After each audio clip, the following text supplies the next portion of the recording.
বাংলাদেশের অন্তর্বর্তীকালীন সরকারের প্রধান উপদেষ্টা অধ্যাপক ডক্টর মোহাম্মদ ইউনূস পদত্যাগের বিষয়ে ভাবছেন বলে জানিয়েছেন জাতীয় নাগরিক পার্টি এনসিপির আহ্বায়ক নাহিদ ইসলাম। বৃহস্পতিবার 22 মে সন্ধ্যায় ঢাকায় যমুনা উপদেষ্টা ভবনে অধ্যাপক ডক্টর মোহাম্মদ ইউনূসের সঙ্গে সাক্ষাৎ শেষে তিনি এ তথ্য বিবিসি বাংলাকে জানান। বিবিসি বাংলাকে দেওয়া এক সাক্ষাৎকারে নাহিদ ইসলাম বলেন, অধ্যাপক ইউনূস তাকে জানিয়েছেন, আমি যদি কাজ করতে না পারি, যে জায়গা থেকে তোমরা আমাকে এনেছিলে একটা গণ অভ্যুত্থানের পরে দেশের পরিবর্তন ও সংস্কার করার জন্য, কিন্তু এই পরিস্থিতিতে যেভাবে আন্দোলন বা আমাকে জিম্মি করা হচ্ছে, আমি এভাবে কাজ করতে পারবো না। তিনি আরও বলেন, রাজনৈতিক দলগুলো যদি একটা কমন জায়গায় পৌঁছাতে না পারে, তাহলে আমি থাকবো কেন? নাহিদ ইসলাম অধ্যাপক ইউনূসকে পদত্যাগ না করার আহ্বান জানান।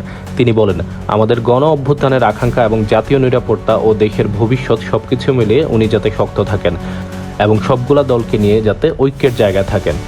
এই পরিস্থিতিতে অধ্যাপক ইউনূসের পদত্যাগের সম্ভাবনা নিয়ে রাজনৈতিক অঙ্গনে চলছে নানান আলোচনা।